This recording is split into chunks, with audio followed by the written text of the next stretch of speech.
metros e tem que girar, está bem? Olhem para ele. Olha ele, de um momento para o outro ele vai fechar as asas e vai começar a cortar.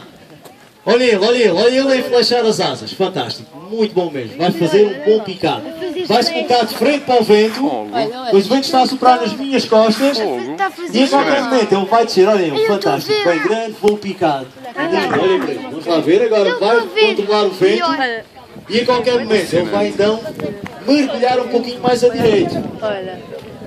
Já está a ver, já aí. Estrondo.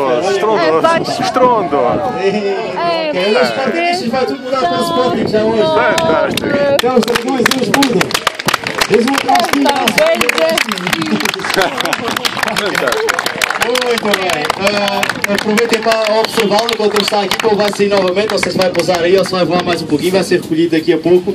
Mas veja o aspecto imponente dele. Ora, o aspecto da aquila, diferente do búteo, são, por exemplo, aquelas águias que apareceram aí por cima, pertencem ao género búteo, são um pouquinho mais pequeninas. Vai já para casa? Vai sim, ok. Obrigado pela vossa presença, acho que valeu a pena à espera, espero que também não ouvi o meu colega.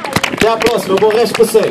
Não tarda nada o meu colega, vai estar novamente ali ao canto, naquela paliçada.